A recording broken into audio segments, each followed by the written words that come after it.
Higit isang taon matapos ang comeback sa White House, tinabla ng US Supreme Court ang American Dream ni US President Donald Trump. Pinawalang bisa nito ang pagpapataw ng global tariff na itinuturing ngayon bilang biggest setback ng Republican President. Yan ang Agenda Weekend Report ni Laika Cuevas. Unpatriotic and disloyal to the Constitution. Yan ang pasaring ni US President Donald Trump sa 6 na Supreme Court justices na pumabor sa pagbasura ng kanyang global tariffs sa botong 6-3.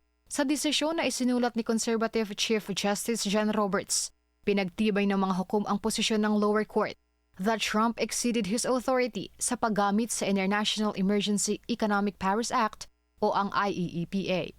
The Supreme Court's ruling on tariffs is deeply disappointing, and I'm ashamed of certain members of the court, absolutely ashamed, for not having the courage to do what's right for our country. I'd like to thank and congratulate Justices Thomas, Alito, and Kavanaugh for their strength and wisdom and love of our country. Kahihiyan din niya ang tumutol sa kanyang hakbang kaya mabilis ang kanyang aksyon. Sa isang post sa Truth Social, inanunsyo niya ang paglagda sa panibagong 10% global tariff sa lahat ng bansa, epektibo sa lalong madaling panahon.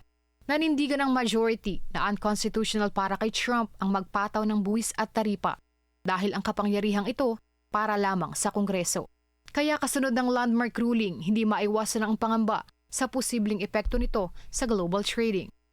So there's some question marks there about as to the tariffs in place, when are they actually going to come off at the border?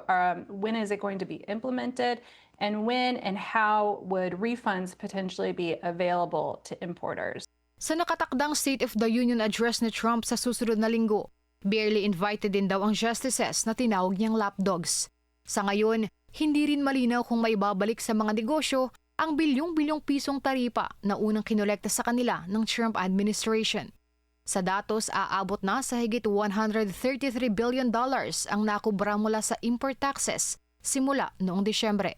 Para sa Agenda Weekend, Laika Cuevas, Billionaire News Channel. Tagumpay naman kung ituring ng Philippine Exporters Confederation Incorporated ang desisyon ng US Supreme Court. Pero sa panibagong anunsyo na 10% taripa, dialogo ang panawagan nila.